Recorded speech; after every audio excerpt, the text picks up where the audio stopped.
because it was a few minutes ago that David talked about a flat tax, a sales tax. That would be very fair because it would be apportioned on what people used. The gentleman with and family with a 160-acre farm is not going to pay very much tax. My suspicion is it's going to be 50 or 100 bucks. Versus the guy who's farming 3,000 acres is probably going to pay 2 or 3 or 4,000. That's a flat tax. Seems to me that's a good one in that instance. This next question is for David Moore. According to the nonpartisan group Common Cause, only 10% of state legislative districts are competitive this November, a dramatic decrease from 2010 that is due to the partisan redistricting process that took place in 2011. Will you pledge here tonight to actively pursue redistricting reform legislation similar to the nonpartisan Iowa plan if elected? Please explain your answer. Okay, well, I'm not going to pledge to do anything again until I've seen it. I'm not going to say carte blanche, this is what I'll do, when I haven't seen it. I can't even say that I would vote against taxes if I haven't seen the legislation, because sometimes the need for the taxes is real. What I can say is this: partisan politics has been around as long as politics. And the idea of nonpartisan redistricting sounds good. I'm sure my opponent would agree that we're both in favor of something like that. That sounds good. But the problem is then who decides who's in charge? You know, it's anything that you do, people have opinions, people have judgments. The idea of completely impartial, that sounds nice, but in reality, it's not really practical. When it comes to redistricting, it'll be interesting to see the next time redistricting comes around if the makeup of the legislature and the governor's office is different. It'd be interesting to see if Democrats are still as much in favor of nonpartisan redistricting. I'm for it as it sounds, but until I see the actual plan, I'm not going to pledge to do anything like that. In other words, what I'll do is I'll work for something that's fair, but I'm not going to pledge for something unseen. I don't want you to think that I paid somebody to ask this question. Because I traveled all over the state. I co-authored legislation based on the Iowa model for nonpartisan redistricting. I traveled around the state and held news conferences in 5 different cities, pushing nonpartisan redistricting and tried to get a hearing before a committee. I never got a hearing until after we had closed down for the session. I got that hearing, it was mid-March, early March of this year, when we couldn't do anything anyway, after pleading for a hearing all the time along. And I could tell you more about that, but that would be really partisan, and I don't want to do that in this answer. The second thing is, when I ran last time around, I pledged to serve 3 terms. I am now telling people that I'm going to serve 4 terms. And this is the reason why. If I get a chance, and if the Democrats get control back, you're right, David. A number of my members have told me how they're going to cut it up in their own way. And if I have my way, I will be a senior member of the caucus at that point in time. It won't happen. And I will do everything in my power to have it not happen. The plan I proposed was based on the Iowa model, which is where a 3-judge panel does the redistricting. The legislature still maintains control.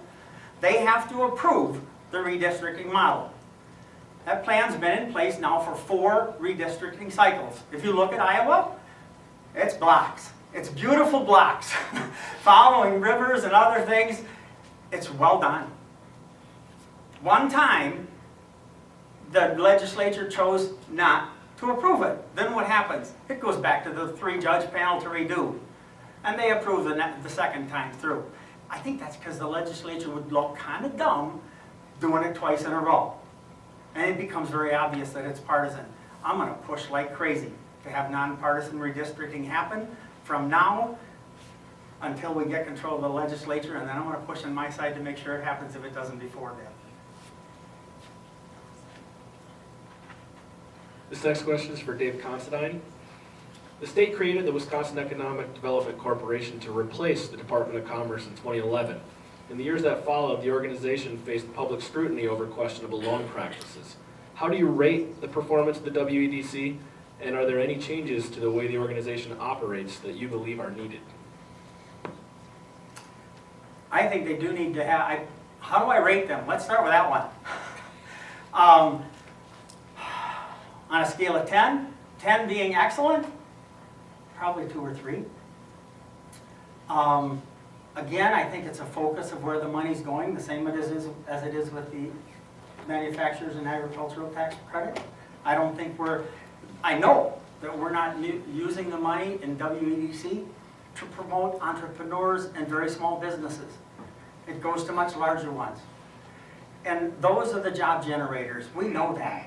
The job generators are those small businesses and those entrepreneurs that get things going, and then they build and they build and they build, and they hire their neighbors and their community, and they pay decent wages, and they support things. And we need to focus on that. WEDC hasn't been doing that. The final thing that we need to do is make sure when we do give the money out, that it comes back to us. We've just forgiven a lot of it. And by the way, it's not because they haven't had the ability to pay. We've forgiven some of our largest corporations notes that we gave them. And I have no idea why, but we have, and it needs to stop. Well, first of all, dealing with rating the job that they've done, I think all you have to do is look at the fact that Wisconsin is lagging behind in recovery, the economic recovery. I would tend to say that maybe the job hasn't been done as well as it could have been. Just so there's a point of difference, I'll say 3 or 4. He said 2 or 3. Maybe we could even compromise and call it 3. I don't know. But the idea of this idea of only small business. Small business is obviously the main economic driver. I understand that. But I have yet to meet a small businessman who wants to stay a small businessman. He wants to grow his business. He wants to make his business bigger. Most big business people, their business at one time was a small business. Again, I use the idea of Walmart. Walmart wasn't a big box store when Sam Walton first founded the first store. It was a small business. Now it's a huge business because it's a very successful business model. The idea of economic development is taking those small businesses and using different incentives and loan programs and things so that those small businesses can, like Dave said, hire more people, it can expand, and that's all well and good. But again, then you're getting down to government making decisions on winners and losers. You're getting down again to government saying, okay, well this business is too big, this business is too small, so we have to even them out. I think part of the reason for the failure of the Economic Development Corporation is, when you have government putting money into these things, you have government making these decisions, instead of the businesses making the decisions that they need to make, and businesses, instead of doing what's right for their communities, doing what's right for their business plan, doing what's right for their employees, trying to meet some criteria that's set by a quasi-government agency, that's not a free market solution. We still are supposed to be based on a free market economy. I know some people don't like that, but that is the economy, the economic model of the United States. And so if we're going to have government getting involved, I think, my preference would be to disband the WEDC. Disband it. Get government out of the business of making business winners and losers. This next question will be for David Moore first. It comes from the audience. Carrie Olson asks, given the vitriol and stalemate that is so prevalent in politics these days, how would you successfully reach across the aisle to get something accomplished? What are some of the low-hanging fruit that could be addressed first in a bipartisan fashion? Given the vitriol of today, I don't know if there is any such thing as low-hanging fruit because, I've seen people at the county board level, I've seen people on the same side of an issue, but because one person has a different political ideology than the other, seen them disagree on an issue that they actually agreed on. So the idea of low-hanging fruit, that sounds good, but I don't know if there is any. What it's going to come down to is people are going to have to make a decision that this is what we're going to do. As a representative of the district, as I mentioned before, I have an opinion. If you know me, you know that I'm I have lots of opinions, and I'm not shy about sharing those opinions if anybody asks. But when it comes to legislating, on the county level, as I said, I'm one of 31 opinions. So my opinion is not the one that makes the decision. I've got to be willing to say, okay, if this is not something I would like to do, but if the county decides it's going to go this way, then I'm going to have to put aside what I like, and I'm going to apply my principles, I'm going to apply my beliefs, and I'm going to try to make this thing that I really don't like to begin with, but I'm going to try to make it the best it possibly can be. As part of the CAP team, Capital Ambassador Program, we go down and we lobby with the legislators, and I'm amazed when I hear people say things like, well, I'm in the minority, I can't do anything. There's times I'm in the minority on the county board. But what I do is that if I can't stop legislation or a resolution or an ordinance, I try to make it as good as I possibly can. That's the job. And so I think the way you're going to stop the vitriol is once people realize that everybody's opinion counts, and you can disagree with somebody and you can still work to get the job done, it's just going to it's going to be about the legislators making a decision that that's what they're going to do. And it comes down to the voters. If your representative, no matter how ideologically pure they are with what you believe, if they're not willing to work across the aisle, you got to let them know you're not going to put up with that.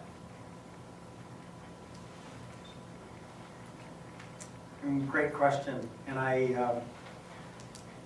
hope that what has happened tonight has not sounded vitriolic to you. I hope that I've talked a lot about policies that I disagreed with, that I disliked, priorities that I think were not well-founded, and tried to offer positive solutions. And I left it there.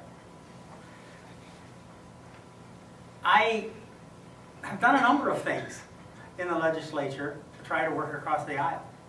First thing I did was begin attending on a regular basis a Wednesday morning Bible study hosted by Representative Paul Tittle from Manitowoc. 17 to 20 legislators attend that sporadically, off and on. I was one of 2 Democrats who went there and who goes there regularly and enjoys it and gets something from it.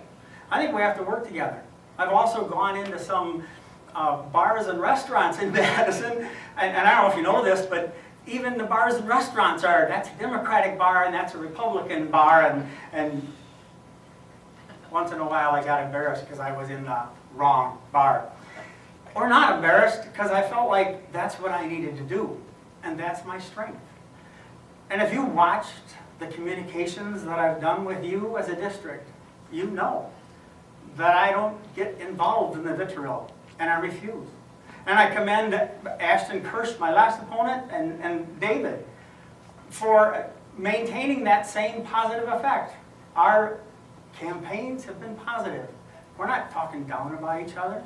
We're trying to build this community, to build the state, and to build this nation.